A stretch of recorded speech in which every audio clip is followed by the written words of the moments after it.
Imagine waking up each day, plagued by a nagging sense that something isn't quite right.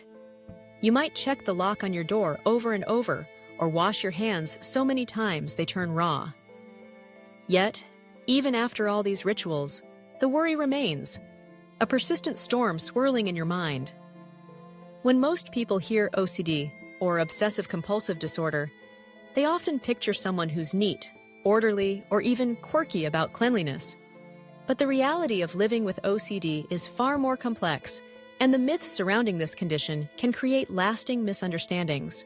Let's begin by clearing up these misconceptions and exploring the true nature of OCD. At its core, obsessive-compulsive disorder is a mental health condition that affects people of all backgrounds. It's not a personality trait or a preference for tidiness.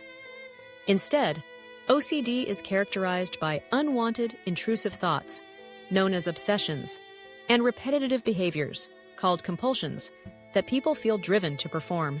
Many people believe that OCD is just about being overly clean or organized. However, obsessive thoughts can take many forms: fear of harming others accidentally, distressing thoughts about forbidden topics, or intense anxiety over things feeling off or out of place. These obsessive worries aren't simply quirks, they're deeply distressing and can be impossible to ignore. A person with OCD knows that their fears are often irrational, yet the anxiety they feel is very real. To cope with these thoughts, people with OCD develop rituals or behaviors to neutralize their anxiety. These compulsions might include excessive hand-washing, counting, checking doors or appliances repeatedly, or even seeking constant reassurance from others. For someone with OCD, these behaviors offer only temporary relief. The intrusive thoughts soon return, creating a cycle that can be exhausting and overwhelming. It's important to understand that OCD is not the same as liking things neat and tidy. In fact, some people with OCD are messy, and their compulsions may be entirely unrelated to cleanliness. The notion that OCD is simply about being organized is misleading and minimizes the real struggles faced by those with the disorder. Another common myth is that people with OCD can just snap out of it, or that they're simply overreacting. But OCD is not a choice, and it's not something that can be turned off with willpower.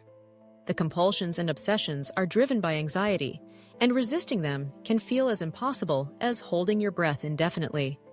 Telling someone to just relax or just stop often does more harm than good, increasing feelings of guilt and isolation.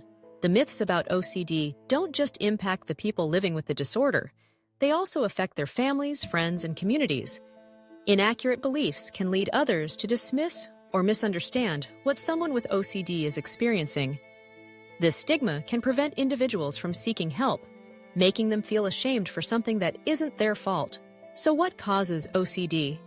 While the exact roots are still a subject of research, scientists believe that a combination of genetics, brain chemistry, and environmental factors play a role. OCD does not discriminate. It can affect anyone, regardless of background, age, or personality.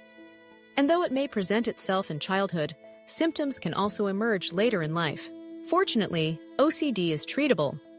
Effective therapies, such as cognitive behavioral therapy, specifically a form called exposure and response prevention, help people confront their fears without resorting to compulsions. Sometimes, medication can also play a role in treatment, helping to regulate brain chemistry and reduce the severity of symptoms. Individuals living with OCD should know that help is available and recovery is possible. It's crucial for all of us to move beyond stereotypes and approach OCD with empathy and understanding. Instead of using the term OCD casually, like saying, "I'm so OCD about my desk," we should respect that OCD is a real, often debilitating disorder. By learning the facts and challenging misconceptions, we pave the way for greater awareness, compassion, and support for those who need it. If you or someone you know struggles with obsessive thoughts and compulsive behaviors that interfere with daily life, consider reaching out to a mental health professional. Speaking up and seeking support isn't a sign of weakness. It's a courageous step toward healing. By shedding light on the realities of OCD, we help silence stigma one myth at a time, fostering a world where everyone feels seen, heard, and supported. The journey to understanding begins with recognizing that OCD is more than a habit or quirk. It's a condition that deserves our compassion and care.